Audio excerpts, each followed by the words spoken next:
Hey friend, please subscribe. 1 second for you. Big deal for me. I was 32 then, back at my parents' place in Bellevue on Thanksgiving night, sitting at the far end of a table that always felt like a scoreboard. I'm 58 now, but that night still plays in my head like it just happened. No fade, no filter.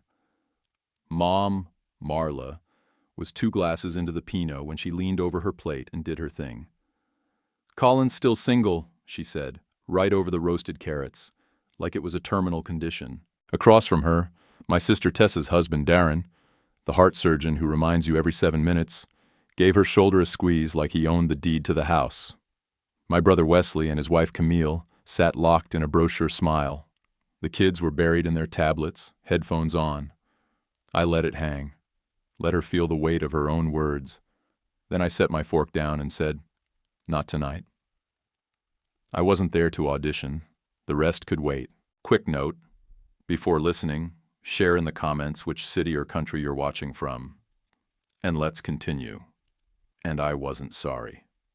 They didn't say anything, but I knew what they were thinking. Same thing they'd always thought, that I couldn't possibly build something without them noticing. If it didn't go through their channels, it didn't count. Looking back, I should have seen it coming years before. My mom liked people you could brag about at brunch. My dad liked outcomes you could chart. I never gave them either. I didn't play the game right. I didn't marry for optics. Didn't pick a job with a title that sounded good in a Christmas letter. I ran custom home renovation and audio install projects. Real stuff. Wall mounts, recessed lighting, smart systems, all of it. But unless I was on HGTV, my dad acted like it was a phase. When I started the shop at 27, Dad co-signed a small loan for some sound calibration equipment and a mobile unit. He didn't say, "I'm proud of you." He said, "Don't make me regret this." From then on, every check-in turned into a performance review. "How's my investment?" he'd ask at family dinners, birthdays, barbecues. That was his favorite dig. Remind me that he still had the leash. Tessa brought home Darren a year later. The surgeon, the guy who played golf with hospital board members and flew first class to conferences in Scottsdale. Wesley followed with Camille, the former pageant girl turned lifestyle blogger who sold candles and brand partnerships. Mom practically kept a highlight reel of their lives. Me? I was the test run, the practice kid. That's what Dad called me once, while laughing. "We got it right with the next two," he said, looking around like he expected applause. They tried to help me with setups. Real estate agents, corporate lawyers. One was the daughter of a retired senator. She gave me a 30-minute PowerPoint on her 5-year plan during our second date. I asked if fun was penciled in somewhere between the third quarter and the fourth quarter. She didn't laugh. Nobody asked what I wanted, just if the woman's last name carried weight or if she went to the right college. They wanted someone who fit into a picture frame. Naomi didn't fit that frame, and that's exactly why I knew she was it. I met her on a job most people would have turned down. 2 a.m, in a NICU ward, fixing a prototype white noise box I'd installed for a preemie with colic. A nurse I knew from another job had called me in. Naomi was there, in scrubs, no makeup, holding a clipboard in one hand and a bottle in the other. She didn't look at me like I was maintenance. She looked at me like I mattered. After I got the device working again, she said, "You probably saved our night," and thanked me like I'd just carried that baby out of the fire. A week later, I brought her coffee. She gave me a container of mandu her mom had made. We stood in the hospital parking lot for over an hour, leaning on my truck, just talking. No games, no pitch, just her and me under a buzzing light pole. In the dead quiet of 3 a.m., I told Mom about her. "Big mistake," she said. "Bring her to the Elliott Bay Foundation dinner." Just to see that "see" wasn't curiosity, it was judgment. She wanted to measure Naomi in real time. Naomi came, wore a dark blue dress and silver flats. She smiled through every invasive question. Let Mom ask about grad school plans she didn't need and clubs she'd never join. On the way home, Naomi turned to me and said, "I can handle rude. I can't handle fake." That stuck with me. So did the way she held her head up through the whole night, not flinching once. My mom took that as proof Naomi didn't care. I took it as proof she had backbone. Later that week, I told Naomi about Dad's loan leash. How I'd paid off more than half but kept it quiet because I didn't want him turning my progress into another bullet point for his ego. She just nodded and said, "You don't owe anyone applause for paying your bills." No judgment, no pity. Then she told me about her folks, Hai Jin and Su Min, who ran that little print shop in Federal Way. They hosted Sunday dinners in their small 2-bedroom apartment with cracked tiles and a folding table. "They always make too much food," she said. "My mom says hope costs nothing." I met them soon after. Her dad shook my hand with both of his and didn't let go right away. Her mom asked what my favorite food was, then made it 3 different ways. Nobody asked about my income. They asked if I was hungry. Meanwhile, trouble was already poking around the edges. My buddy Logan, who I'd brought into my shop 3 years prior, started cozying up to Darren. At first, it was just small talk at gatherings. Then he started dropping phrases like cross-market collaboration and brand synergies, like he was auditioning for a TED Talk. I told myself it was nothing. But deep down, I knew the pattern. Darren liked to collect strays, wrap them in expensive terms, and make them dependent. Logan was just flattered to be noticed. I didn't see it for what it was. Not yet. But the thread had started to fray, quietly, from the inside. 14 months after that first night in the NICU parking lot, I proposed to Naomi in the back of her parents' print shop. I had drywall dust in my boots and ink on my knuckles. We just closed a big home theater install in Kirkland, my highest margin job to date, and that last payment brought Dad's loan down to a stub. I had about $600 left to kill it for good. I didn't use a skywriter. I didn't rent a violinist or choreograph anything. I used the ring I'd saved for just one. Simple band, no oversized rock, fit like it was meant to be there. Naomi said yes before I could finish the question. Her parents hugged me so hard I lost a shoe. Literally. Su Min pulled me into a bear hug, and one of my beat-up vans flew across the room. Then Hai Jin insisted I sit down and fed me dumplings until I felt drunk on salt and love. We didn't even tell my family for a couple days. I needed to hold that joy without letting anyone get their hands on it. The morning after the proposal, I was up a ladder rerouting cable at a client's place when Naomi called.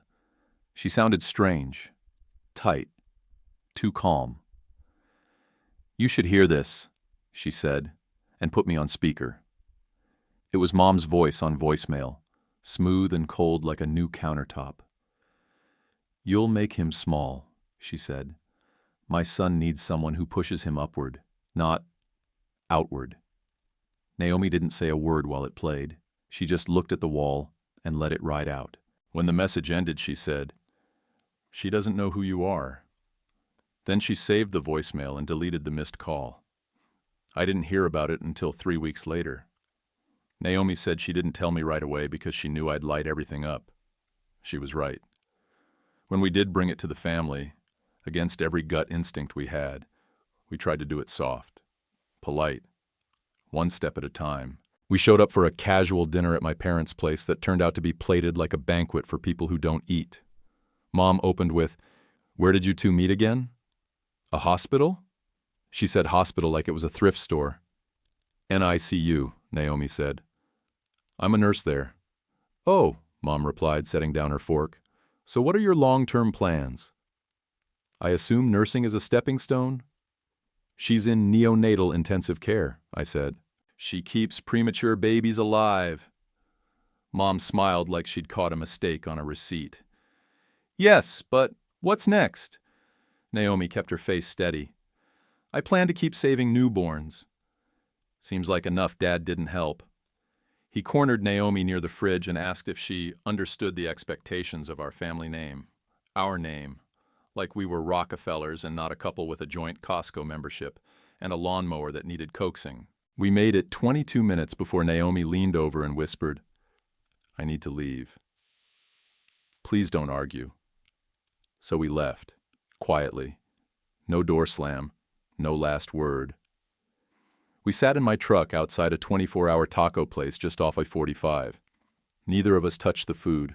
I stared through the windshield like it was fogged with something heavier than weather. Naomi finally broke the silence. "We can't start like this," she said. Her voice was even, but I could hear the warning behind it. "I know," I said. She looked at me, then past me, toward the horizon like it might have the answer. "Let's just go." "Tonight?" "To where?" "Anywhere not here." So we drove. Just like that. Canceled the rest of the night and pointed north. By morning we were on Orcas Island, groggy and half numb from the ferry ride, but lighter somehow. We called Marta, my mentor from the trades, one of the few people in my life who saw me straight. I told her we were getting married. No plan, no schedule, just us. "Give me an hour," she said. "I'll drive up and officiate."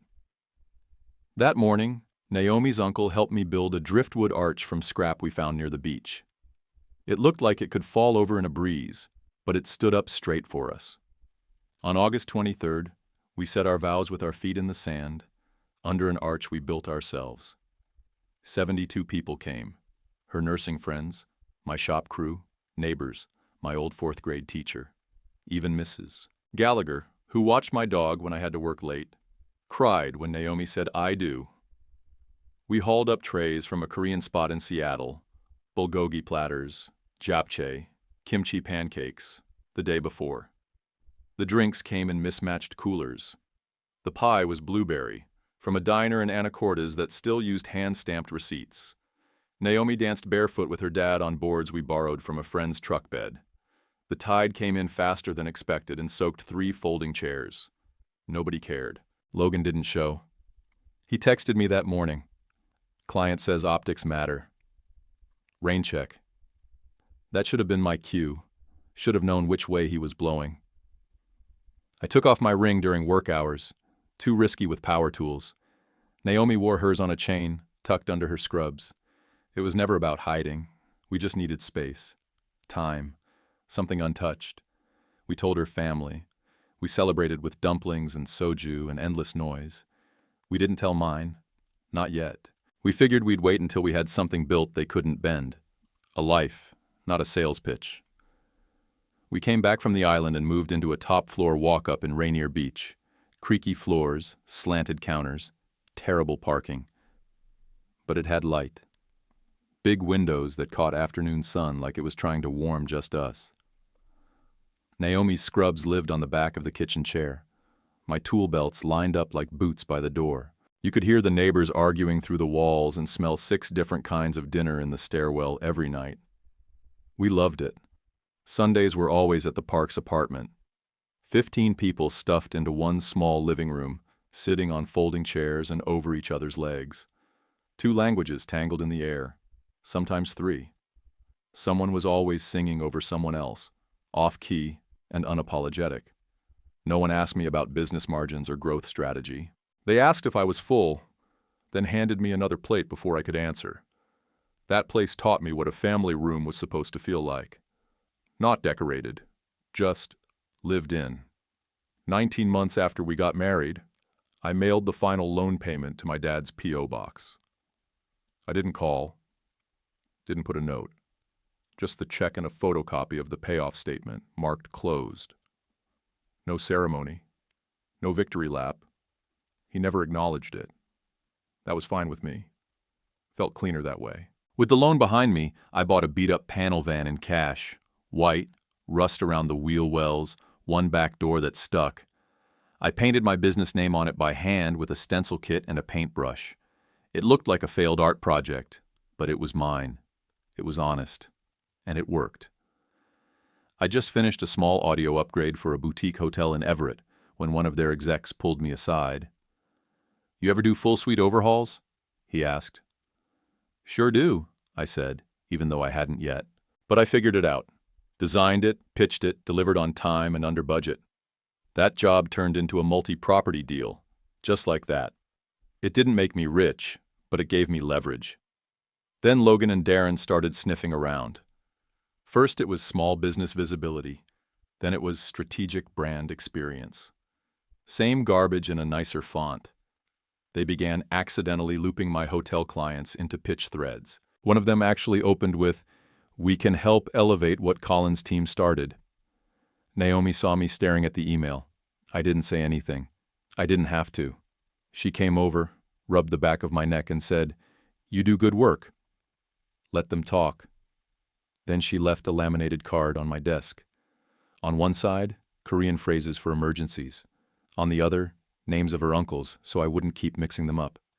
We didn't live large. We didn't need to. In March, we flew to Santa Fe with points. Walked for hours, ate green chili on a curb, and fell asleep before 10 every night. In October, it was Savannah, moss, biscuits, and old bookstores. Naomi took pictures of me nodding off in museums, like I was her favorite joke. We adopted a mutt from a shelter that summer. Brown and wiry, one ear that never stood up. We named him Tucker after a contractor I used to work for who wore the same confused face. Tucker chewed through one shoe from every pair I owned, never the same foot twice, but he slept like peace in a fur coat, and I couldn't stay mad. Sumin, Naomi's dad, started building a crib before we even said the word baby. He's the kind of man who prepares quietly, likes building things that look like care. He used reclaimed maple from a friend's shop and spent weekends sanding each rail by hand. Every couple months, my phone buzzed with a text from Mom. Met anyone promising yet?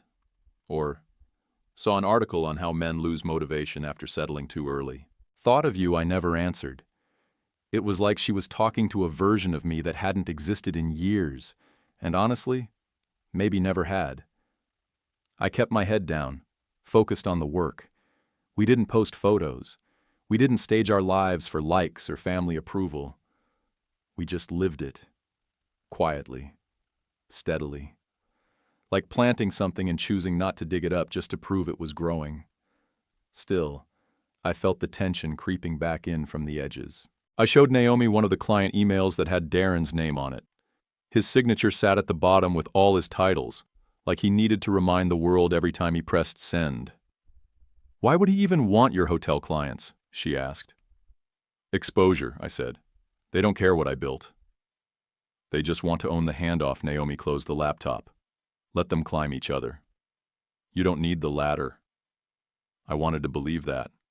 I did, but part of me started watching my back again, checking which names got tagged in client chains, noticing who suddenly couldn't reach me or went dark after talking to Darren's team. One night, we came back from dinner at the Parks, and I checked my business email while Naomi changed into pajamas. There was a forwarded message from a hotel regional manager I liked. A casual forward, not urgent, no note.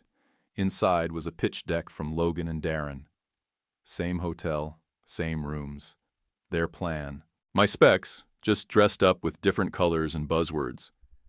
Naomi came out of the bedroom holding Tucker's leash. "You okay?" she asked. I looked up. "Logan's pitching my client."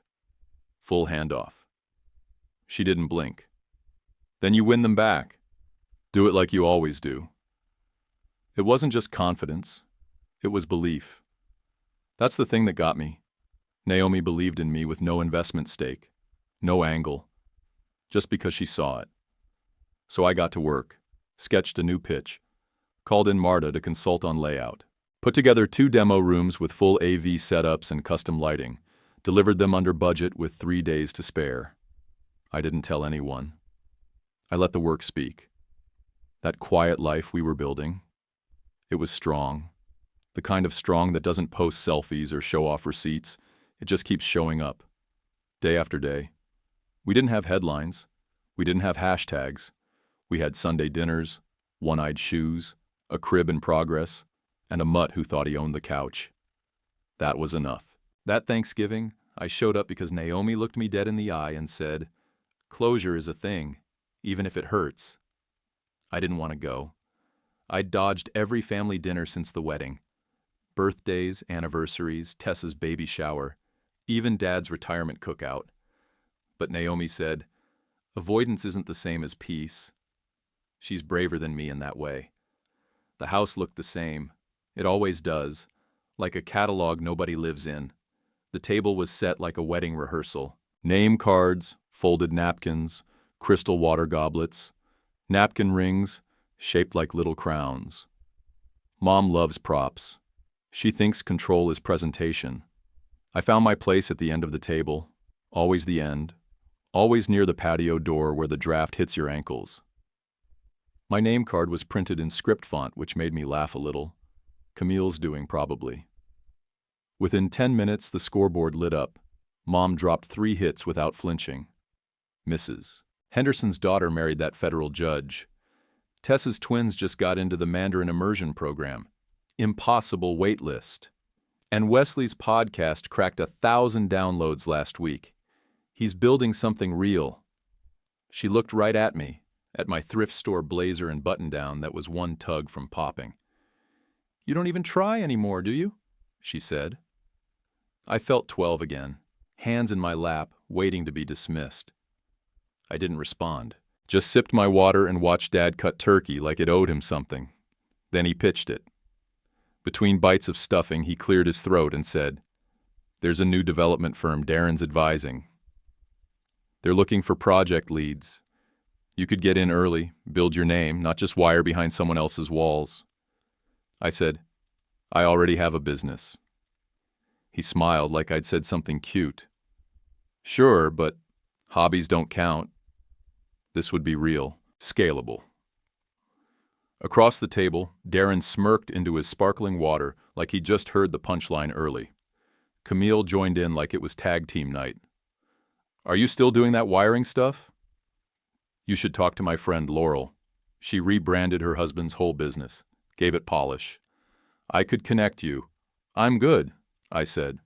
"My cables don't care about filters." Wesley chuckled into his wine glass like that was too edgy for Thanksgiving. Tessa kept cutting the twins' turkey into perfect squares, pretending not to hear anything. The kids were solid. They always are. One was drawing dinosaurs with their finger on a tablet. The other asked the Echo to play animal sounds every time things got quiet. It helped, honestly. But the volume didn't stay down. It never does. About halfway through dinner, Mom refilled her wine, looked at me hard and said, "You're 32 and alone. That's not normal for a man. People worry." That was her kindness voice. Soft tilted head. It still cut deep. And she meant it to. I let my fork clink onto the plate. No grand gesture, no raised voice. "I'm not alone," I said. "I've been married for 4 years." You could hear the heat rise. Tension slid across the table like a spill. Tessa blinked. Camille stiffened. Darren stopped chewing. Even Wesley looked up. "I got married on August 23rd, I said. "Orcas Island, Naomi Park, NICU. Nurse Mom's hand trembled just enough to rattle her bracelet. "That's impossible," she said. "We would have known." Someone would have told us. I reached into my jacket and pulled out my phone. Opened the photo. Set it down near the sweet potato casserole. Naomi and I stood under a driftwood arch on the beach, her hand in mine, her smile easy, the sky gray but beautiful. Dad went red around the ears. He set his fork down like it might shatter. Tessa said, "You're serious?" I nodded. "We didn't invite anyone from this side." Camille finally broke the silence with a whisper. "Why?" "Because I didn't want to hand my marriage to a room full of critics," I said. "I stopped giving you ammo." Wesley leaned back in his chair. "You think we're the enemy?" "You treat my life like a group project," I snapped. "Only you never ask if I want your help." "You just tell me I'm doing it wrong," Tessa whispered. "You lied." "No," I said. "I protected it. There's a difference." Dad's voice finally came, slow and heavy. "You hid your wife from your own family." I turned toward him. "I didn't hide her. I shielded her." He stared at me like I'd stolen something. "From what?" "From exactly this," I said, sweeping a hand across the table. "The way you treat people like status reports. The way love has to come with credentials." Camille tried to break the tension with a laugh. "You're being dramatic. We would have loved to meet her. She came to your charity dinner once," I said. "You asked if she had real career goals. That was just—" "She saves babies in critical care units," I said. "What do you do, Camille?" brand soap? She looked like I'd slapped her. I didn't care. Mom picked up the photo. Her hands shook harder now. Tessa looked at me like she didn't recognize the face across the table. "You could have told me," she said. "I tried," I said. "You were too busy showing me Darren's fellowship plaque." Wesley finally spoke. "You talk like we all hated you." "No," I said. "You didn't hate me. You just didn't see me. Still don't." Silence took the room by the throat. No clinking, no throat clearing. Even the kids had gone quiet. I stood up and picked up my phone. This wasn't some phase. It's my life. Naomi's my wife, and none of you get to touch it unless you can treat it like it matters. I didn't raise my voice. I didn't need to. Then I sat back down, looked at my plate, and started cutting turkey, like I hadn't just split the room in two. I stayed seated, but my fingers gripped the edge of the chair like I might bolt. The room was frozen in that post-shock quiet, where everyone hears everything, but no one breathes. "There's more," I said. My mouth was dry. And yeah, it sounds cliché, but my palms were sweating like I'd just confessed to a crime. My heartbeat was loud in my ears. I looked at each of them, one at a time. "Naomi's 14 weeks, I said. "She's due in late May." It landed like I'd set off a smoke bomb in the center of the table. Mom made a noise in her throat, part gasp, part growl, and dropped her fork. "No," she said, sharp, fast, like she could stop time by sheer force of tone. "We would have thrown something, a proper shower, a registry, something." Her voice shook at the end, brittle and rising like steam. "We've got our shower," I said. "It's tomorrow. At her parents' place. 24 people, 2 tables, folding chairs everywhere. It's loud. It's perfect." Mom's jaw clenched so tight her temple twitched. "That's not how things are done." I ignored it. "Naomi painted the nursery last weekend, soft blue-gray. She stenciled clouds on the ceiling." I caught Wesley's confused look. "I always said I wanted to fall asleep under the sky." She remembered. Tessa tilted her head, confused and trying to catch up. I didn't stop. "Her dad, Su-min, he's already halfway through building the crib. He salvaged maple from a friend's shop, hand sanding every rail. Says he wants the kid to have something solid." Camille folded her arms. "So we don't get to be included at all?" "You're being invited," I said. "All of you. If you want to come, you're welcome." Mom was shaking her head slowly, like she'd seen something cracked and couldn't believe it was broken. "So we just walk into this life you built in secret?" "It's not a secret," I said. "It's just not performative." Dad cleared his throat and leaned forward like he was about to offer financial advice. "Have you considered how the optics might affect the child? Long term? The cultural differences, the confusion?" "If Naomi heard that, she'd laugh," I said. "I'm not laughing." He blinked. "It's a valid concern."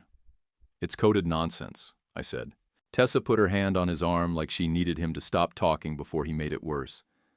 That wasn't normal for her. Mom sat up straighter and tried a new angle. "Will she change her name at least?" "It would help. Make things simpler for the child." "Why would it help?" I asked. "What exactly would it fix?" No one had an answer. That's what told me everything. "We're not sneaking," I said. "We've been living." "You weren't shut out. You just weren't invited to weigh in." Camille's face curled. "You act like your family's the villain." I didn't flinch. "I act like boundaries are healthy. I just think we could have celebrated with you," she said. "No," I said, sharp now. "You would have evaluated. You would have looked at her job, her last name, her dress, her parents' apartment, and given me a quiet performance review before the cake got cut." Mom's lips thinned. "You're rewriting everything we ever did for you."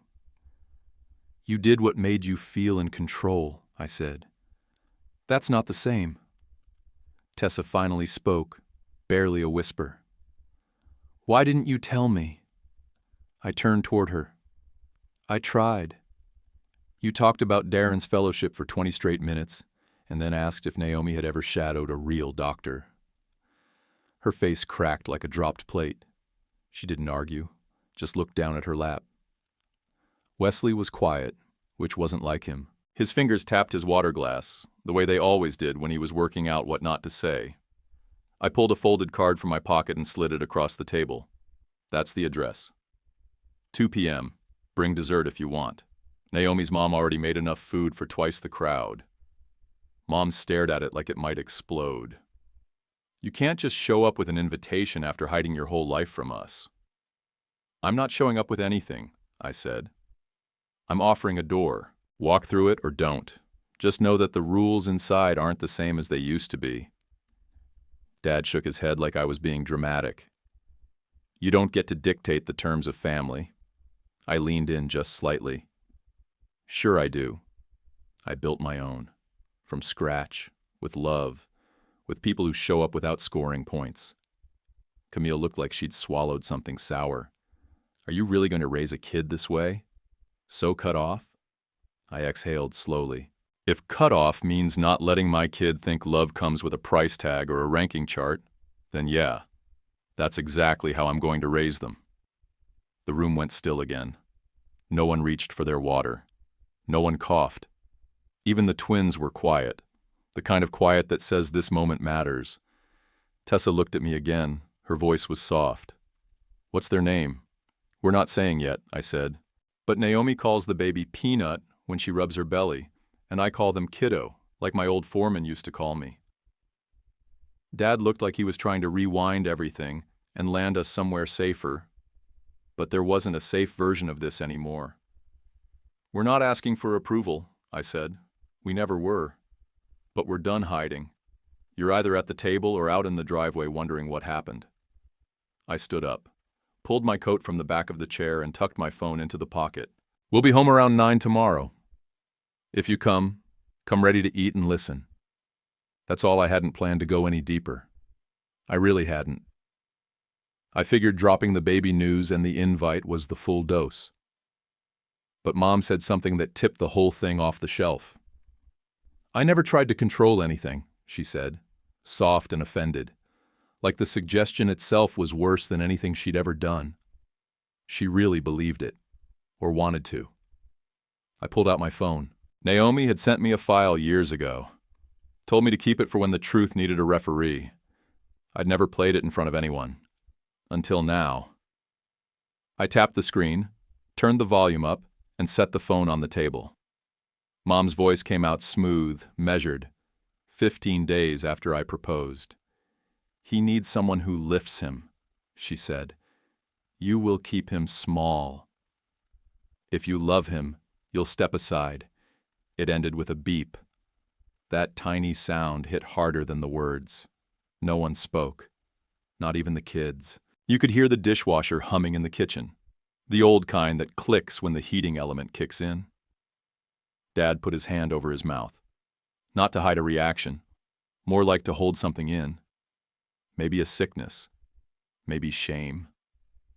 Mom didn't blink. I was scared, she said. I kept my eyes on her. No, you were managing optics. You didn't care who I loved. You cared how she looked on paper. She sat back, arms crossed, tight but not flustered, not apologizing, not even close. I reached into my coat again and pulled out a second document. This one printed, not on a screen. Because I know how this works when people want to pretend something didn't happen. This is from one of my hotel clients, I said. Forwarded me the full email chain. I laid it flat in the center of the table like a court exhibit. Your golden son-in-law and my former shop buddy pitched a full handoff for my contract. Said I lacked refined reach. Offered to redesign the whole install strategy under a white glove umbrella. Tessa leaned forward to read. Her eyes scanned the signature block.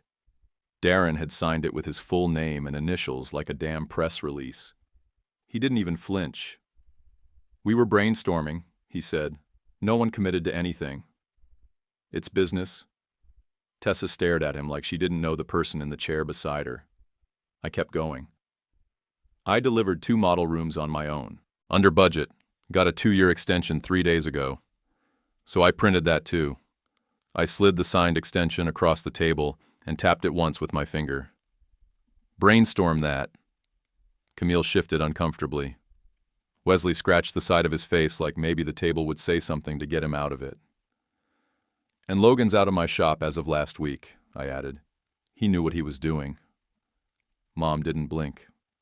You're vindictive. I looked at her square. I'm protective. Of my marriage. My work. My kid. I kept my voice level. I didn't have to shout. I'd never sounded more like myself than I did in that moment. Tessa's voice cracked when she finally spoke. You knew about the handoff pitch, and you still signed it? Darren let out a breath like he'd been holding it for years. Don't make this about us, he snapped. This is between him and his mom. No, I said. This is about everyone who helped twist the narrative. He turned toward me, defensive now. I didn't twist anything. I was trying to help you grow. You've got skills, Colin. You just don't know how to scale. That wasn't help, I said. That was erasure. You wanted my work without my name on it, just like my parents wanted my life without my voice in it. Wesley finally spoke, eyes still glued to the table. You think we all tried to cut you out? I think no one stopped it, I said. That's the same thing sometimes. Camille scrolled her phone. Scrolling for a script, maybe, or an escape. You could have just talked to us, she said. I did. You weren't listening, I shot back. Tessa was still locked onto Darren like he'd transformed into someone else mid-dinner. You signed it, she whispered. You pitched his client. Darren shrugged. I saw a gap, and I filled it. That's business. You saw my brother, she said, and tried to make him disappear. The words landed harder coming from her than they did from me. Darren looked like he wanted to answer, but couldn't find anything that didn't make it worse. Dad still hadn't said a word. His hands were clasped in front of him now, elbows on the table, staring at the paperwork like it was in another language. I leaned back in my chair, looked at all of them. I built a life that doesn't need to be broadcast to matter, I said. And you've spent the last 4 years acting like if you didn't witness it, it couldn't be real. Mom's jaw flexed. You shut us out. I protected what you couldn't respect, I said. And you know what? I'm not sorry I took the voicemail file off the table, put it back in my coat. I let the documents sit, let them absorb. No one moved after I picked up the voicemail. The air stayed heavy, like the whole room was waiting for the dinner to reset. But it wouldn't. Not after that. I reached into my coat one more time and pulled out a plain white envelope. Slid it across the table and stopped it right next to Dad's plate. He looked at it like I'd handed him a resignation letter. That's the receipt, I said. Final payment on your loan, paid in full, stamped and closed. 19 months ago, he opened the flap slowly, like something might jump out. Took out the paper, read it once, and just stared at the bottom where it said, closed, in bold. If keeping the tab open made you feel useful, I said, that's on me. I should have cut it sooner. His face went slack. Not mad, just blank. He didn't know what to do without the string. That's the thing about people who tie their value to leverage. They lose their footing once you take it away. I turned to Darren. I'll be sending your developer the full handoff proposal with your signature. For my records. Just so everyone keeps their story straight. His face tensed. That's not necessary. It's thorough, I said. Protects everyone involved. He looked like he wanted to argue but couldn't find a way to do it without sounding shady. So he just nodded once, tight-lipped. Then I faced Mom. I didn't expect an apology, and I wasn't digging for one. I'm not taking any more introductions to suitable women, I said. I'm married. I've been married, and I'm done apologizing for building a quiet life over a loud one. She crossed her arms but didn't speak. I don't know if that was her being stunned or calculating her next move. Probably both. I tapped the same card I'd already laid out earlier. That's where we'll be tomorrow, I said. Naomi's parents' place. If you come, You come to eat and to listen. That's not a threat. It's a condition.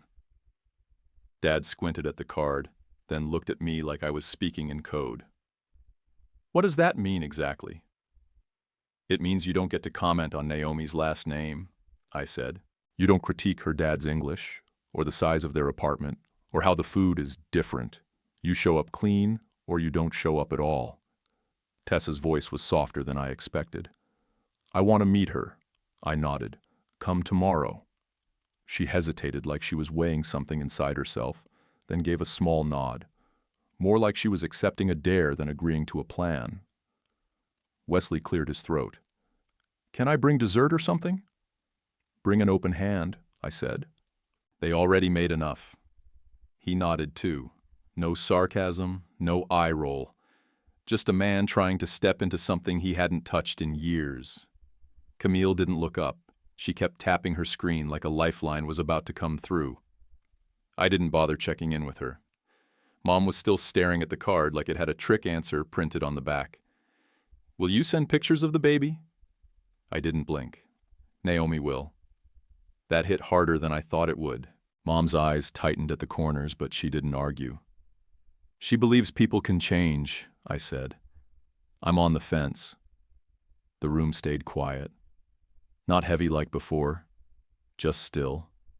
Like everyone was holding their breath, but not for drama, for direction. No one knew what came next. I wasn't trying to tear anything down that night. That wasn't the goal. But if you stand long enough in someone else's blueprint, eventually you've got to say, this isn't my house. So I started drawing lines, and I left the door open behind me. I grabbed my coat, walked to the front door, and centered the same card by the key bowl so they couldn't miss it. I turned to them, Mom, Dad, Tessa, Wesley, Camille, even Darren, and said, we'll be home by 9. If you come, you come. If not, we're not circling back. Nobody followed me to the door. No one asked me to stay. Not one person said my name. In the driveway, I sat in the truck with my hands on the wheel for a minute, just breathing. Then I pulled out my phone and texted Naomi. Leaving. Bring Tucker to the door. I need the full tale. She replied in 2 seconds. Already waiting. Hot chocolate standing by. I backed out and drove past the perfect hedges and the quiet sculpted lawns. That cul-de-sac has the kind of silence you pay extra for. The expensive kind where every house looks like it could be empty. I thought about all the times I'd left that place feeling like I'd failed some invisible test. Grades, girlfriends, jobs, clothes, opinions. Didn't matter. There was always a scorecard. This time I wasn't carrying it. By the time I pulled into our lot, the lights in our apartment window were on. Naomi and Tucker were both pressed to the glass like kids watching for Santa. I parked crooked in my spot and didn't care. The second my boots hit the concrete, the door opened. Naomi didn't wait for me to knock. She just stood there holding a chipped mug and smiling like the world wasn't broken. Tucker came flying out and did this perfect little figure 8 around my legs like he'd been practicing it. Naomi handed me the mug. Too many marshmallows. Not enough milk. Just the way I like it. How bad? She asked. I took a sip, let it burn a little. About as expected, I said. We sat on the living room floor with our backs against the couch. Tucker wedged himself between us, one paw on my thigh like he was claiming me. I told her everything. The voicemail, the handoff pitch, the looks, the lies, every inch of it. Naomi didn't flinch. She nodded once and said, good. Sunlight helps. That line stayed with me more than anything from the dinner. She didn't need to trash them. She didn't need to gloat. Just let the truth sit where it belonged, in the open. We sat there for a long time. My shoulders dropped 2 inches just from being in that room. The noise from the radiator. Tucker's slow snore. Naomi humming something wordless under her breath. I looked at her and said, you sure about tomorrow? She nodded. Your sister will come, she said. Your mom might send a text and then stare at the wall. It wasn't a joke. It wasn't bitter. Just a guess. And probably right. We stood up and walked into the nursery. The paint was still tacky around the edges. The cloud stencil Naomi did on the ceiling was off-center and a little lumpy, and it was perfect. She'd done it for me. She walked over and put my hand on her belly, right where our kid was supposed to be. I didn't say anything. My throat locked up. Not from fear, not from nerves, just from the weight of it. Naomi said, "My dad's got the crib sides clamped and ready. He just needs the measurements." Then she smiled. "He pretends it's for the baby, but it's also for him." I laughed quietly and nodded. "That tracks." She looked at me. Really looked. Then she said, "We're good, you know." "I know," I said, and meant it. She kissed me on the cheek and turned off the light. I let her lead me back to the bedroom, Tucker clicking behind us like a shadow that didn't like being left behind. That night, I slept like the world didn't owe me anything. Like I didn't owe anyone else a damn thing either. I slept like Tucker. The next afternoon, Naomi and I walked into the Parks apartment carrying a pie she'd picked up from the Korean market. She offered to cook, but her mom had already claimed the kitchen days ago. 26 people were already inside, talking over each other in 2 languages. Someone yelling about side dishes, someone else adjusting the TV volume like it would matter. The windows were fogged from steam, and the whole place smelled like garlic and sesame oil and something sweet I couldn't name. Jin pulled me into a hug and swatted at my shoulders. "You're too thin again," she said, like she hadn't already set aside a whole tray just for me. It's funny because I weigh the same I always do. Suman didn't say a word, just took my hand, gave it a firm squeeze, and dragged me to the living room where the crib pieces were laid out on a blanket like a sacred project. Naomi's cousins yelled, "Uncle Colin!" and clung to my knees like I was Santa with better snacks. Tucker ducked under the folding table and claimed it like it was base camp. He didn't move again unless food hit the floor. My phone buzzed. Tessa. Parking? I sent her the door code and said, "Tell Suman to add 2 bowls." He set 4. "Always 4, he said with a shrug. "Better to overfeed than fall short." Tessa arrived 10 minutes later with a store-bought cheesecake and eyes like she'd cried in the car. She hugged Naomi first, tight, real, silent. Then she hugged me, lighter, like she didn't trust herself to go full weight without falling apart. She wiped her face with both hands and said something about cutting onions. She sat between Naomi's aunt and a night shift neighbor named Gloria, told both of them their dumplings were incredible. Nobody asked her what she did for a living. Nobody cared. I watched her shoulders relax 1 notch at a time, same way mine had the night before. Darren didn't come. Neither did Mom or Dad. Wesley sent a thumbs-up emoji, which is not a human being, but I guess it's something. A few hours in, I got a text from Mom. A photo. Me at 2 years old, asleep on Dad's chest, both of us covered in sawdust. She wrote, "I used to understand you." I stared at it for a second, then typed back, "Doors open tomorrow. No commentary." She didn't reply. I put the phone face down and passed Naomi the soy sauce. During dessert, Suman leaned in and thanked me for changing the filter in the bathroom fan. That's his way of saying he sees me. Then he handed me a small envelope with measurements for the crib rail, because he knows I need a job when the room fills with love. I stood up for a short toast that wasn't a toast. I'm grateful for a table where careers don't matter more than character, where nobody keeps score, where a guy like me can be enough without a headline. I looked around the room and landed on Naomi. And where our kid will learn that from day one, even if it takes some people a while to catch up. Later, the kitchen was filled with empty dishes and leftovers packed into containers we hadn't brought. I stood by the window with Naomi while the city got dark, streetlights catching the fog on the glass. Tessa was on the floor teaching one of the kids how to fold a paper crane. Suman was fitting the first crib rail, eyes focused like a man solving a quiet puzzle. Naomi leaned her head against my shoulder. "Is this revenge?" she asked. I shook my head. "It's the best kind." Not a splash, a tide. Quiet. Patient. Pulling the sand out from under the old house until the posts creak. If they never come around? She asked.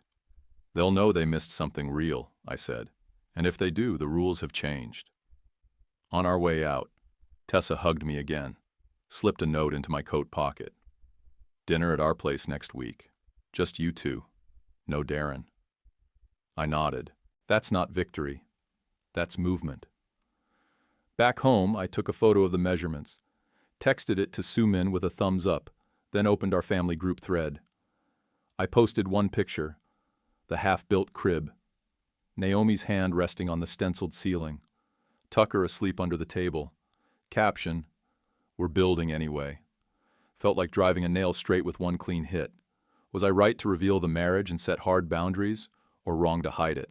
Comment below, and please like and subscribe. Huge help for us. One click for you. YouTube picked this for you. Tap it. Let's see if they guessed right.